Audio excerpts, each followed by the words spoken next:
Shalom teman-teman, gimana nih kabar kalian minggu ini? Walaupun tetap di rumah aja atau teman-teman sudah melakukan aktivitas seperti biasa, semoga teman-teman tetap sehat dan semangat terus ya. Yuk teman-teman, kita belajar untuk sepenuhnya percaya dan berserah pada rencana Tuhan atas hidup kita. Karena Dia itu Bapa yang mengerti dan mengenal kita, pasti Dia tahu yang terbaik buat kita. Aku yakin, selama pandemi ini, Tuhan pun selalu ada buat kita dan selalu bersama kita. Nah, di Santajar minggu ini, yuk kita siapkan sama-sama untuk memuji dan menyembah Tuhan dan juga mendengarkan firman Tuhan yang akan dibawakan oleh Ko Aldi. God bless you.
Spirit,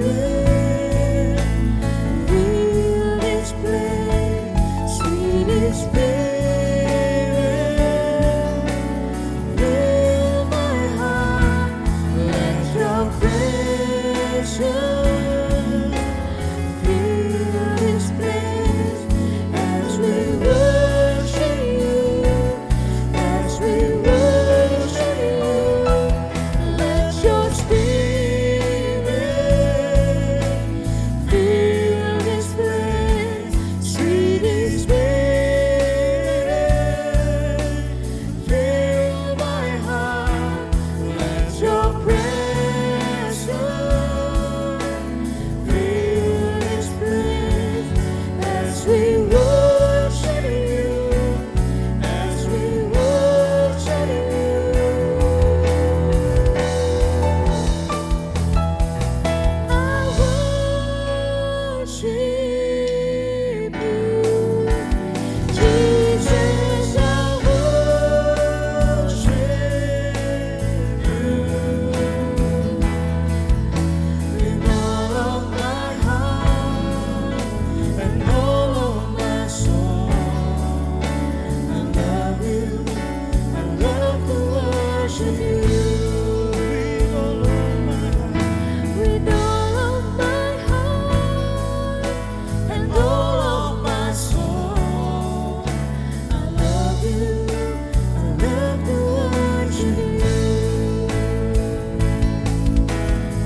Puji nama Tuhan, Shalom. Apa kabar anak muda? Saya percaya semua yang menyaksikan video ini sehat-sehat dan diberkati Tuhan. Nah, teman-teman mungkin kangen ya ibadah offline di mana kita terbiasa ibadah setiap minggu, kita ketemu teman-teman sepelayanan, kita ketemu teman-teman seiman di Eko, dan mungkin kita kangen ya yang namanya kita salaman, kita pelukan, cowok dengan cowok, cewek dengan cewek gitu ya, tos dan sebagainya macam. Sekarang kita harus pakai masker, kita harus jaga jarak 1,5 meter. Pastinya kita memasuki new normal ini mungkin ada sesuatu yang nggak biasa, tetapi saya percaya kasih setia Tuhan, sukacita tetap ada buat kita semua, amin. Nah, teman-teman yang merasakan kebaikan Tuhan, boleh angkat tangan mungkin di rumah atau dimanapun menyaksikan video ini, sama-sama kita berdoa di hadapan Tuhan. Kami mengucap syukur Tuhan buat hari ini ya Bapa, kalau kami boleh beribadah sekali lagi Tuhan dimanapun kami berada ya Bapa. Kami percaya Tuhan, meskipun kami belum bisa beribadah bertemu tatap muka Tuhan di gereja ya Bapa, tapi kami percaya hadirat Tuhan ada dimanapun kami berada. Kami merasakan kasih setia Tuhan, kami merasa kuasa Tuhan, Roh Kudus dicurahkan Tuhan di tengah-tengah kami ya Bapa. Dan kami percaya Tuhan, di situasi apapun kami tetap bersyukur, dan kami merasakan Tuhan Engkau hadir di tengah-tengah kami ya Bapa. Dan kami Tuhan, kami mau belajar pada hari ini ya Bapa mengenai harmoni Tuhan. Biar Tuhan yang sudah mengajarkan kami untuk hidup berdamai dengan diri kami, dengan Tuhan, dan dengan sesama kami boleh terus belajar ya Tuhan, sehingga hidup kami terus di-upgrade, sehingga hidup kami boleh menjadi seperti Engkau Tuhan. Terima kasih Bapa, terima kasih Yesus, kami siap Tuhan menerima berkat firman Tuhan pada hari ini. Hanya dalam nama Tuhan Yesus, sama-sama yang bersuka cita katakan, amin. Ya, teman-teman, aku cuma mau sharing aja, jadi berhubung kita nggak bisa ibadah offline, jadi sangat sayang banget ya. Biasanya kita juga mungkin pengkhotbah, pas khotbah lucu, terus ada yang ketawa, terus mungkin ada yang sesi tanya jawab, jemaatnya pada ngerespons, pada feedback. Tapi saya percaya kita semua yang sekarang nonton video ini, kita tetap terjalin akrab ya. Nah, Koali cuma mau sharing hari ini mengenai tentang harmoni seperti yang minggu sebelumnya. Boleh kita buka Alkitab kita atau tablet suci atau handphone sucinya di Filipi 2 ayat 1-11. Teman-teman boleh buka Filipi 2 ayat 1-11. Aku akan bantu bacakan yang ayat 1 dan 2 sebelumnya. Filipi 2 ayat 1-2. Jadi karena dalam Kristus ada nasihat, ada penghiburan kasih, ada persetukuan roh, ada kasih mesra dan belas kasihan. Karena itu sempurnakanlah sukacitaku dengan ini, hendaklah kamu sehati sepikir dalam satu kasih, satu jiwa, satu tujuan. Ya, perikop ini kita supaya bersatu dan merendahkan diri seperti Kristus. Jadi Tuhan itu mau apa yang Tuhan hidupi, apa yang menjadi pikiran Tuhan, apa yang menjadi hati Tuhan, itu bisa kita aplikasikan di dalam hati kita, di dalam kehidupan kita. Nah, apa yang menjadi hati Tuhan? Nah, dalam ayat yang pertama ada penghiburan kasih, persekutuan roh, kasih mesra dan belas kasihan. Nah, jadi dalam harmoni itu ada yang namanya selfish. Selfish tahu nggak apa? Ikan, bukan. Selfish itu egois. Ada yang namanya self-love. Self-love itu mengasihi diri sendiri. Tapi self-love dan selfish ini berbeda. Selfish ini mengasihi diri sendiri juga, tapi cenderung ke yang negatif. Kalau self-love, mengasihi diri sendiri, itu yang positif. Lalu ada juga yang self-others, di mana kita bisa mengasihi sesama kita, mengasihi teman-teman kita, saudara-saudara kita, bahkan keluarga kita. Nah, ketika kita hidup, kita nggak sadar bahwa kita ini manusia yang sebenarnya mementingkan diri sendiri. Iya nggak? Teman-teman egois nggak? Contoh nih, pas kemarin COVID. Teman-teman mungkin mikir gitu loh. Gue ke mall nggak apa-apa. Kan gue antibodinya kuat. Kan gue masih muda. Mungkin yang kena orang-orang tua gitu loh. Gue keluyuran kemana-mana nggak apa-apa, nongkrong lama-lama nggak apa-apa gitu. Kan gue fit badannya, jadi gue nggak mungkin sakit. Jadi COVID itu ada yang OTG, orang tanpa gejala, ada yang kalau kena langsung sakit gitu. Nah mungkin kita anak-anak muda yang Deko ini staminanya kuat, kita istilahnya wah kita olahraga juga teratur, kita nggak mungkin kena COVID deh gitu. Meskipun ada virus kita nggak mungkin kena gitu. Tetapi ketika kita jalan-jalan kemana-mana gitu, kita bisa nebarin virus loh kemana-mana, ya nggak teman-teman? Dan tanpa sadar, mungkin orang tua kita di rumah ketika kita keluar kita bawa virus, mereka bisa sakit. Nah orang-orang selfish, orang-orang yang egois, mereka hanya mementingkan diri sendiri. Orang-orang sakit nggak apa-apa, yang penting gue enak, gue bisa nongkrong, gue bisa yang penting nggak ngefek gitu loh ke gue gitu loh. Nah kalau yang self love ini dia sayang sama diri sendiri. Jadi bedanya kalau selfish itu sayang sama diri sendiri, bodo amat dengan yang lain. Tapi kalau self love itu kita peduli dengan orang lain juga gitu. Dan kita peduli terhadap diri sendiri itu yang positif. Contohnya misalnya kita pakai masker, kita pakai hand sanitizer, itu kan jaga kesehatan diri kita juga, bener gak? Nah, terus kita makan makanan yang bergizi, terus kita nggak ngerokok, ayo siapa yang ngerokok? Gak boleh ngerokok ya. Terus ada yang minum minuman keras, mungkin ada. Nah, hal-hal seperti itu kan merusak tubuh kita, merusak bait Allah.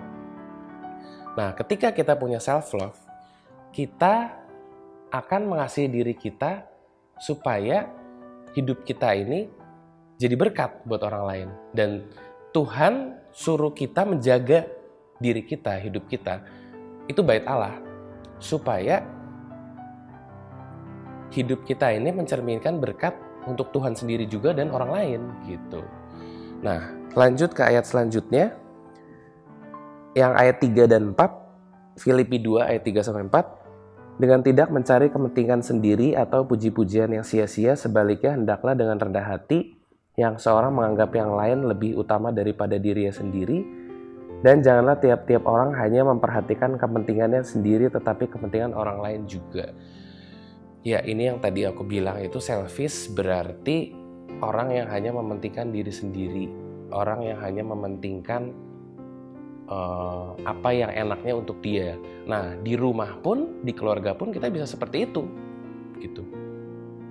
Jadi mungkin kita punya kakak, kita punya adik, kita punya orang tua. Kita nggak peduli mereka mau gimana, gitu. Mereka mungkin orang tua mungkin bawel nasihatin kamu, tetapi kamu bawel nih, papi, mami, bawel nih, papa, mama, gitu. Nah, kita ini hidup bukan untuk diri kita. Kita ini hidup untuk menggenapi rencana Tuhan di dalam hidup kita. Nah, kalau gitu kita harus peduli sama orang lain dan terhadap dampak diri kita terhadap orang lain, gitu. Nah, kita harus berpikir seperti Kristus. Ya, berpikir seperti Kristus tadi yang saya bilang. Kristus itu punya pikiran apa yang Kristus mau hidup kita seperti apa, kita harus hidup apa yang Kristus mau. Jadi bukan apa yang kita mau, sehingga harmoni itu bisa terjadi. Jadi selfish itu kita harus coret, tetapi kita harus belajar untuk self love, mengasihi diri kita, tetapi mengasihi diri kita positif yang menjadi berkat untuk orang lain. Nah, saya ada beberapa poin, yaitu kita harus menghindari perselisihan. Jadi di Filipi ini Rasul Paulus itu menulis surat untuk jemaat di Filipi karena saat itu jemaat di Filipi itu banyak terjadi perselisihan, banyak terjadi perpecahan. Jadi Tuhan itu taruh di hatinya Paulus untuk kasih surat firman ini berkata keras supaya mereka itu harus sehati sepikir, yaitu menghindari perselisihan. Nah, perselisihan itu terjadi karena apa? Yaitu tadi karena mereka egois, karena mereka mementingkan diri sendiri. Dan yang kedua itu mereka mengharapkan pujian yang sia-sia. Nah, pujian yang sia-sia itu apa? Kadang-kadang kita ini sebagai manusia, misalnya kayak kita deh, kamu sekolah ya, atau kamu misalnya di kantor, kita ini mau diri kita yang dilihat oleh orang lain. Kita mau diri kita yang diperhatikan oleh orang lain. Kita mau diri kita yang satu-satunya dipuji sama bos kita, sama atasan kita, sama gembala kita, sama mungkin leader kita. Kita mau yang terutama gitu loh. Kita nggak peduli sama orang lain. Jadi diri kita inilah yang maunya tampil yang paling the best gitu. Orang lain kita nggak peduli gitu. Nah, kalau menurut saya inilah faktor selain yang tadi kita egois, mementingkan diri sendiri. Yang kedua, kita mau diri kita yang menjadi sentral, ini yang menjadi perselisihan. Sehingga si A dengan si B, si C dengan si D, mereka saling berlomba-lomba untuk ya ibaratnya mereka mau diri mereka yang selalu menang gitu. Jadi tidak ada yang mau saling mengalah seperti itu. Nah, gimana kita mencegah perselisihan? Nah, yang pertama, kita harus tinggal di dalam Kristus. Nah, tinggal di dalam Kristus itu apa? Kita harus mengutamakan Tuhan satu-satunya di dalam hidup kita. Ketika kita mengutamakan Tuhan, ketika kita tinggal di dalam Tuhan, kita jaga Tuhan, hadirat Tuhan ada di dalam hidup kita. Nah, otomatis ketika kita mengasihi Tuhan, kita bisa mengasihi sama kita. Kalau hubungan kamu dengan Tuhan itu nggak beres, kalau hubungan kamu dengan Tuhan itu ada gap, pasti hubungan kamu dengan sama juga pasti nggak beres. Nah, hubungan kamu dengan Tuhan itu nggak beres seperti apa? Kamu hidup di dalam dosa. Mungkin kamu yang sekarang masih terjebak di dalam dosa-dosa, mungkin pornografi. Mungkin kamu sekarang terjebak di dalam dosa. Banyak sih dosa ya. Kamu mungkin masih merokok. Kamu masih suka ngomong kotor. Kamu suka ngomong kasar. Kamu suka berantem sama orang tua. Kamu suka berantem sama teman atau saudara gitu. Atau mungkin kamu yang mungkin sekarang lagi pacaran, kamu pacarannya yang nggak bener. Yang nggak bener tuh maksudnya apa? Yang ya jamah-jamah, pegang-pegang, yang bahkan ada yang free sex. Nah, ini mengganggu hubungan kamu dengan Tuhan. Ketika hubungan kamu dengan Tuhan, kamu nggak tinggal di dalam Tuhan, hubungan kamu dengan sesama itu pasti hancur, itu pasti rusak. Nah, jadi yang pertama, kamu harus tinggal di dalam Tuhan. Nah, yang kedua itu kita harus memiliki buah roh, yaitu kasih. Ya, kasih itu banyak ya. Kasih itu sabar, murah hati, dan lainnya ya, ada segala macam ya. Nah, ketika kita punya kasih, kita punya Roh Kudus di dalam diri kita, ada satu ada satu pedoman di dalam hidup kita yang mengatur supaya kita tidak berselisih dengan orang lain. Contohnya, misalnya kamu punya Roh Kudus. Kamu ini orangnya nggak sabaran gitu ya. Jadi setiap kamu kesenggol aja, senggol bacok gitu loh. Kesenggol, gue hajar loh. Gitu. Terus misalnya kamu orangnya temperamen, orang tua negor, langsung udah ngomong kasar lah dan sebagainya gitu. Tetapi kalau ada Roh Kudus di dalam diri kamu, ada Roh Kudus, ada kasih yang tinggal, maka itu yang akan jadi pengontrol hidup kita supaya kita tidak memuaskan hawa nafsu kita untuk memecah belah dengan orang lain gitu. Jadi ketika ada kasih, kita akan hidup berdamai dengan orang lain gitu. Jadi bayangin kamu di dalam satu keluarga, kalau kamu nggak punya kasih, si papa marahin anak. Contoh nih, ada satu papa orangnya keras, bawel banget gitu ya. Ibaratnya dia kurang kasih. Nah, anak-anaknya bayangin kalau nggak punya kasih, tiap hari piring terbang mungkin. Tiap hari mungkin gontok-gontokan, berantem terus. Tetapi kalau si papanya mungkin emosian, papanya mungkin keras, tapi anaknya mungkin kasih, nggak melawan, ada Roh Kudus. Aku yakin banget, keluarga itu pasti lambat laun Tuhan bekerja. Nah, jadi buat kamu sekarang nih, mungkin kamu saat ini, mungkin teman-teman ada yang merasa punya masalah dengan orang lain, mungkin di keluarga, mungkin kamu nggak akur sama papa mamamu, mungkin kamu nggak akur sama saudara, mungkin kamu nggak akur sama teman-teman, mungkin dalam satu pelayanan, dalam satu gereja, dalam apapun itu, kamu punya perselisihan. Kamu harus undang Roh Kudus hadir dan kamu minta kasih Tuhan, kasih Yesus dicurahkan ke diri kamu. Ketika kamu punya kasih, kamu bisa mengasihi. Ketika kamu punya kasih, orang lain mau serang kamu bisa sabar. Yuk semuanya yang di rumah elus-elus dadanya, sabar ya. Ketika kita punya kasih, orang lain nyerang kita bisa ya udah, darah Yesus. Tuhan mengasihi kamu. Kadang-kadang sih mungkin gondok juga gitu ya. Tapi ya itulah remnya. Ketika kita punya kasih, pasti deh enak deh. Gak enak kan kalau kita dikit-dikit berantem sama orang. Gak enak kan kalau dikit-dikit kita kayak gontok-gontokan sama orang gitu. Nah inilah kalau kita nggak bisa kontrol apa yang namanya emosi kita nggak punya kasih, itulah yang namanya selfish, egois. Ketika kita punya self love, kita mengasihi diri sendiri, kita akan mengasihi orang lain juga. Jadi start from yourself. If you want to love the others, you start yourself first. Love God first, love yourself, then love the others, gitu ya. Nah, terus kita yang terakhir, yang ketiga, kita harus meneladani Kristus. Nah, bayangin ya teman-teman ya. Tuhan Yesus itu dia disalib karena difitnah. Dia dicaci maki. Apa yang bukan salah dia terima semuanya. Kita harus meneladani Tuhan. Jadi Tuhan itu yang menjadi role model kita. Ketika kita menjadikan Tuhan itu role model kita, teladan hidup kita, bayangin kalau kita difitnah, kita dicaci maki, kita disenggol, kita akan menjadikan Tuhan itu salah satu pribadi yang harus kita kagumi gitu.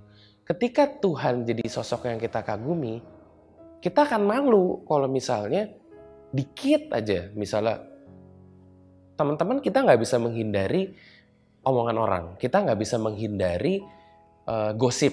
Dalam kita mau sebaik apapun, hidup kita mau sebenar apapun, pasti kita digosipin, pasti kita diomongin. Bayangin Tuhan yang udah sempurna aja, He's really perfect, right? He's really amazing, awesome. Tapi masih aja ada orang Farisi, sirik gitu ya. Kamu udah baik nih di gereja, udah nih kamu nih pelayanannya bagus, tetap aja ada yang sirik. Tetap aja ada yang ngomongin gitu. Dia mah gitu. Nah, kepancing nggak? Kadang-kadang kita suka kepancing. Rese lu, belum tahu lu siapa gue ya gitu ya. Gue udah leader nih. Gue udah pelayanan gue udah bertahun-tahun nih di gereja nih. Lu apa gitu kan? Nah, Tuhan nggak pernah seperti itu. Ketika orang Farisi menyerang Yesus, memfitnah, Tuhan gak pernah bilang, wah saya ini udah yang paling hebat, lu gak bisa, kalau gitu gue akan hancurin lu. Wah Tuhan bisa aja gitu, seperti itu ya, dengan powernya yang luar biasa, bisa. Tapi kita mau diajar, meskipun kita punya kedudukan, meskipun kita punya power, meskipun kita punya sesuatu yang kita banggakan, teladani Yesus, kita harus rendah hati. Kita harus hidup seperti Tuhan. Kita mau difitnah, dicaci maki, iya itu bagian hidup kita. Bagian Kristus dalam hidup kita. Ketika Yesus hadir, menjadi teladan kita, wah enak deh. Bayangin hidup kita gak bakal dipenuhi dengan iri, dengan dengki, dengan kesel, dan sebagainya. Pasti kamu lihat Yesus itu ya jadi sesuatu yang jadi kita harus follow gitu. Nah, ketika kita tidak bisa meneladani Tuhan, ya udah, yangkap. Jadi sebenarnya kita sadar nggak sadar ada sesuatu yang akan kita teladani. Kalau kamu nggak teladanin Tuhan, pasti ada yang kamu teladanin. Ya yang kamu jadi teladanin apa? Mungkin orang-orang yang tidak sesuai dengan apa yang Tuhan mau. Mungkin kamu teladanin hobi kamu, mungkin kamu teladanin pacar kamu yang nggak bener, mungkin kamu teladanin leader kamu yang salah, mungkin kamu teladanin orang tua kamu yang mungkin sebenarnya semena-mena gitu. Nah, ketika kita tidak meneladani Tuhan, kita meneladani iblis mungkin secara tidak sadar. Iblis ini sekarang bukan yang kayak kuntilanak gitu. Iblis ini macam-macam. Ya uang, ya hawa nafsu, ya kedudukan, ya sebagainya deh gitu loh. Jadi iblis memanipulasi hidup kita sehingga kita harus meneladani dia. Nah, ketika kita sudah masuk dalam perangkapnya iblis, harmoni ini tidak akan terjadi karena kita tidak bisa mengasihi diri kita. Jadi self love itu tidak bisa kita capai, kita akan selfish gitu. Apalagi kita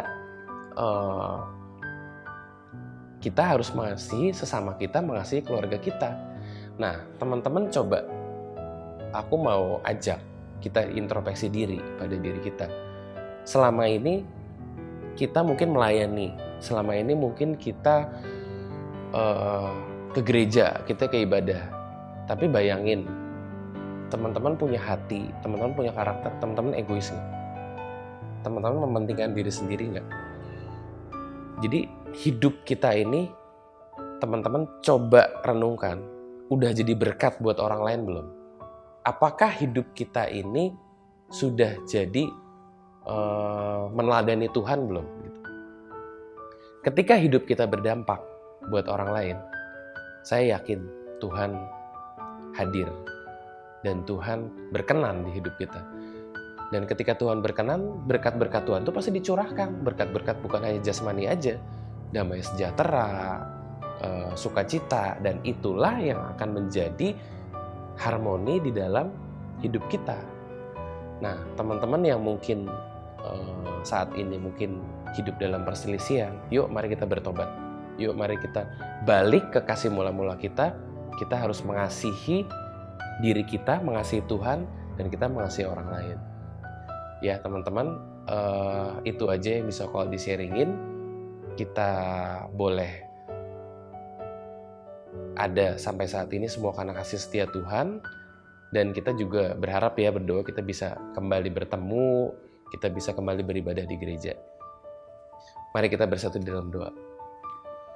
Kami mengucap syukur Tuhan buat hari ini, kalau kami boleh menerima berkat Tuhan, kami boleh kembali diingatkan Tuhan, ketika Tuhan ada, Tuhan dalam hidup kita, kami percaya ya Bapa, biar Tuhan yang menjadi teladan Tuhan, Tuhan yang menjadi role model dalam hidup kami ya Bapa. Kami percaya Tuhan, hidup kami ini bukan hidup kami yang semata-mata mementingkan diri sendiri Tuhan, tetapi Engkau boleh mengajar kami Tuhan, untuk kami boleh mengasihi Tuhan, kami boleh mengasihi sesama kami Tuhan. Dan kami percaya ya Bapa, ketika kami sudah mengasihi Tuhan, kami boleh mengasihi diri kami, maka hidup kami boleh menjadi berkat Tuhan, hidup kami boleh menjadi terang-Mu Tuhan. Dan ajar kami Tuhan untuk terus Tuhan mengaplikasikan apa yang Tuhan ajarkan di dalam hidup kami ya Bapa. Sehingga kami boleh Tuhan untuk menerima berkat Tuhan senantiasa ya Bapa. Dan hidup kami juga boleh memberkati orang lain. Terima kasih Bapa, kalau kami hidup di dalam pertengkaran, kami hidup dalam perselisihan, kami bertobat Tuhan pada hari ini ya Bapa. Biar kuasa Tuhan, kasih Tuhan, pengampunan Tuhan dicurahkan buat setiap kami ya Bapa. Dan kami menyesal dan kami percaya ketika kami boleh melepaskan pengampunan pada orang lain yang menyakiti kami, dan kami juga mau belajar mengasihi orang lain, kami percaya mata Tuhan tertuju dalam hidup kami ya Tuhan. Terima kasih Bapa, terima kasih Yesus. Hanya dalam nama Tuhan Yesus kami sudah berdoa, ucap syukur, haleluya, amin. Oke guys, itu aja. Salam sukacita, salam kemenangan. Kita ketemu kembali di The Next Heart Sanitizer minggu depan. Shalom.